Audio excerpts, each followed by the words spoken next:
Today's video might be the most Goonies adventure I've ever done, only this isn't a Hollywood story, this is real.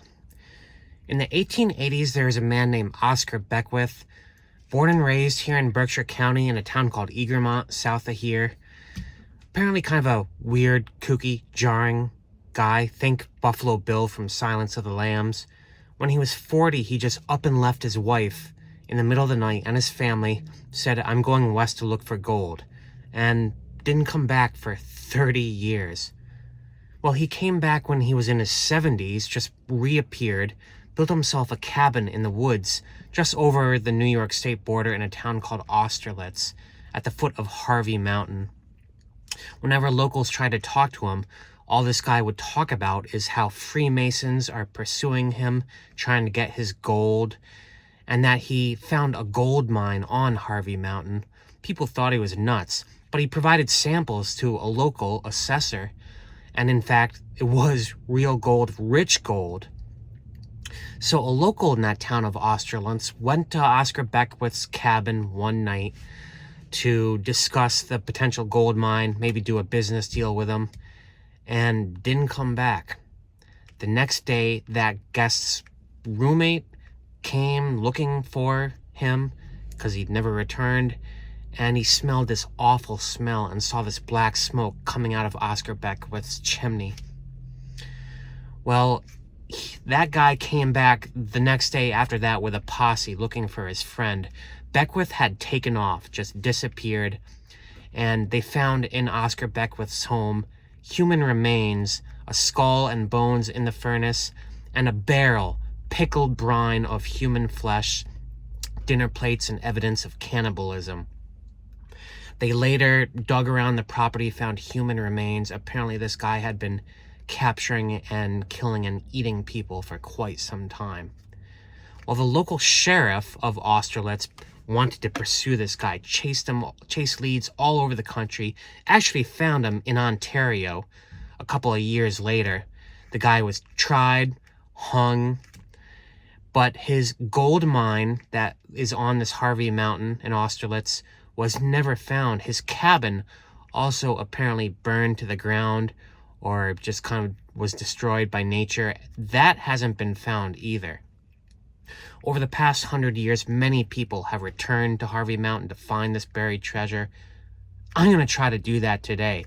Yeah, I know this probably won't go anywhere, but if there's a gold mine there and remains, maybe I'll find human remains, I don't know. This is going to be exciting. Let's go see what happens. Turn right. It's kind of a overcast, rainy, gloomy day for a Goonies adventure, which is perfect because that's exactly how the movie Goonies started. Of course, that's Oregon. It's always rainy and gloomy there. Turn right.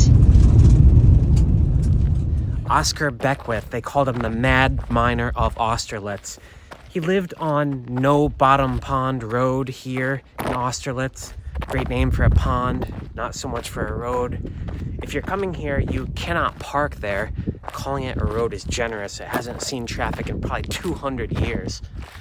You have to park at a nearby campground. It's called Spacious Skies Campground. It's really nice. I like it a lot.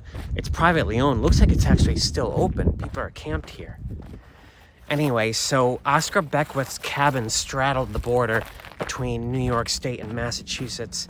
I think serial killers do that on purpose, like hanging out on state lines to blur jurisdictions, you know what I mean? So the guys that this guy killed and ate were all from Egremont in Mass, but the murders took place in his shack right here in New York. I believe it was the Egremont sheriff that pursued him nationwide and eventually caught him.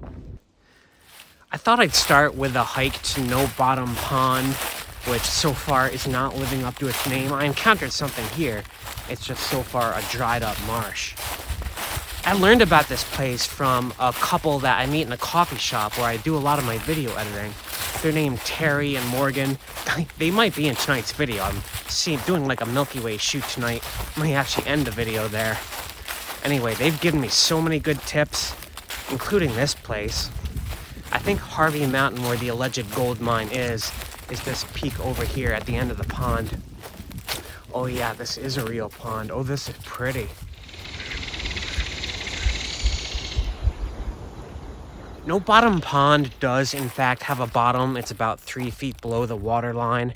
Makes me wonder if it was called that ironically. I've encountered that like a few times in my life where you come to a place and it's a complete opposite of what the name suggests. They do that. They did that in the 1700s. Anyway, there's no trails here, so I'm gonna bushwhack my way around the lake. Interesting topography here. So I've been called a serial killer more than a few times in my YouTube comments, mostly due to the interior design choices of my van. But I'm trying to channel that energy and get into this guy's mind. There are two mysteries to solve here. One, where would he have put his cabin? And the second, where is his buried gold on Harvey Mountain, which is right over there? I'm going to try to solve that first problem first. I think this guy must have been very Unabomber-ish. If I were him and I would have a cabin on a lake like Thoreau's cabin, I would do the same thing Thoreau did, put it near a little brook that flows into No Bottom Pond or out of it. So I encountered this stone wall right here in the woods. So there must have been either a road or a very large tract of land here. The stone wall ends right there, and there is in fact a brook here that flows down into a ravine into No Bottom Pond. I'm not sure I noticed anything that resembles a foundation. Did this guy's shack even have a foundation? Was it just raw wood on earth? I did find something interesting though right here. A little band of tape. I'm not sure what this is. I thought maybe like a surveillance marker, but I don't see any around. So right here it looks like there is an inflow to No Bottom Pond, and the outflow must be, I guess, far on the other side.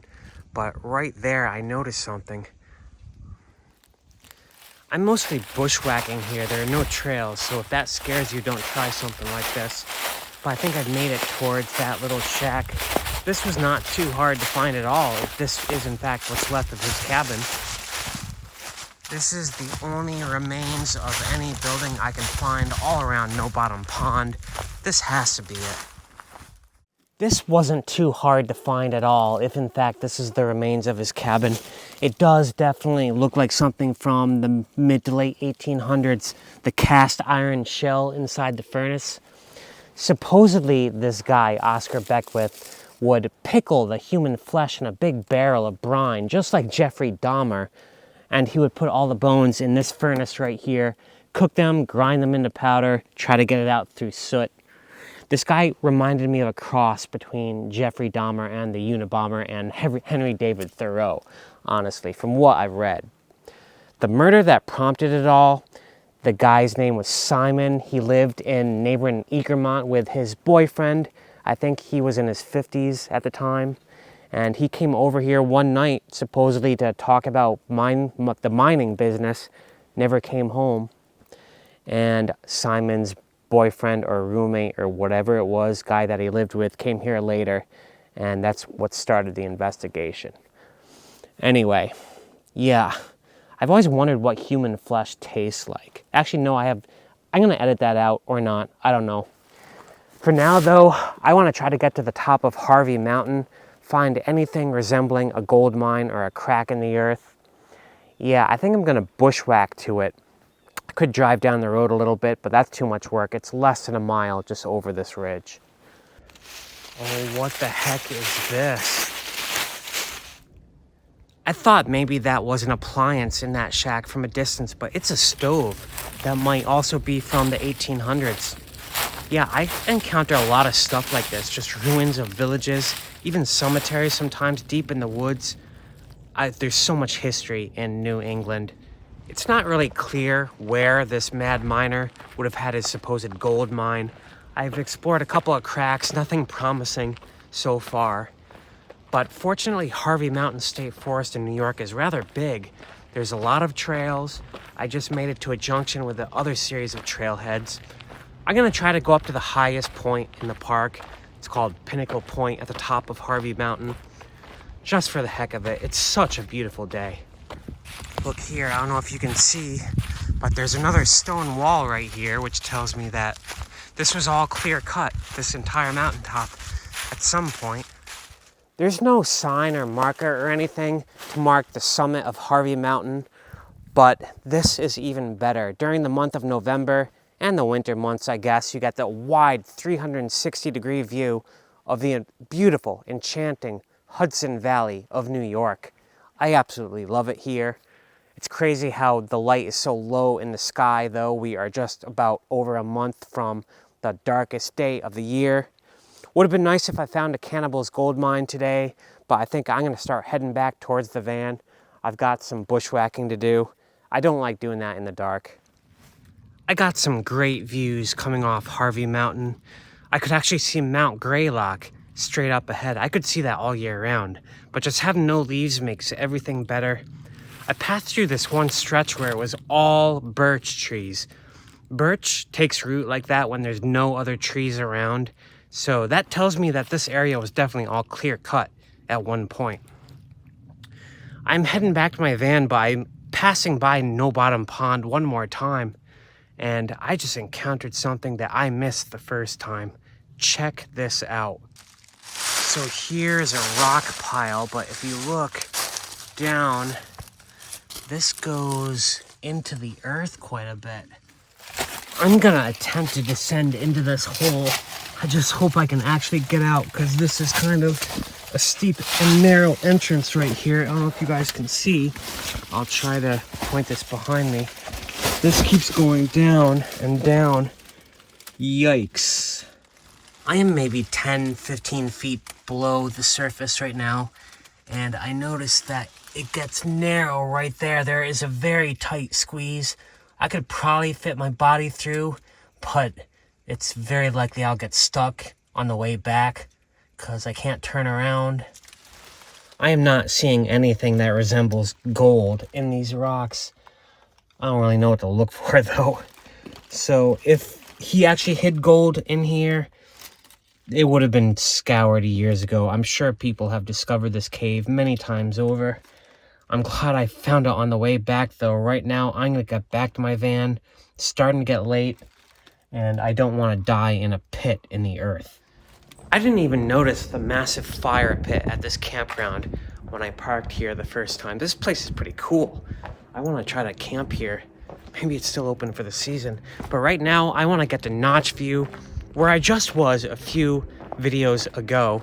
That's where this event is tonight. It's held by a club called Aruna Hill. They're an amateur astronomy club with telescopes and stuff. They actually have a big telescope in the woods of Windsor. This is gonna be a mobile event. I think my friends might be there. I'm gonna get my camera out and do some dark skies shooting. There's supposedly a historic marker about the Mad Miner of Austerlitz on the road up ahead. Gotta be the only time I can think of a historic marker being put up for a serial killer, let alone a cannibal. Kinda interesting. I'm doing something I shouldn't be doing. I'm getting a second coffee of the day. I can just feel, I need it. I need my fix. I feel low energy. I don't know why. I only had like one small coffee this morning. I've been trying to quit, but yeah, I need a fix. I made it. I am back at Notch View for this astronomy club. I want to see what it's all about. It's called Aruna Hill. A couple of my friends are here, parked right next to me. These are the folks that told me about this Mad Miner's house. And what's the bright one over here? Venus. That's Venus. Okay. And the trouble is it's too bright. The surface detail isn't that great anyway. All right, disco ball light is off. Yeah, astronomy clubs are a lot like train clubs. A very nerdy bunch, but that's fine. I love nerds. They know what they're talking about. My friends Terry and Morgan were also at this shoot tonight. I want to get them in the video, but it was so dark, we were trying not to turn our lights on to be courteous. One guy there had a very powerful telescope. I was able to see Saturn and Neptune, which is like farther away from Earth than Pluto right now. Yeah, I had a ton of fun. Also, Terry and Morgan are the folks that told me about this miner of Austerlitz, where I went today. I want to be doing more videos like this, like exploration type stuff, and not think about Boston and work for a while. All right, thanks for watching, guys. This was a pretty cool adventure. I will see you on the next one, wherever that is. We'll see. Hit that like button below. Subscribe if you want to see more. All right, peace out.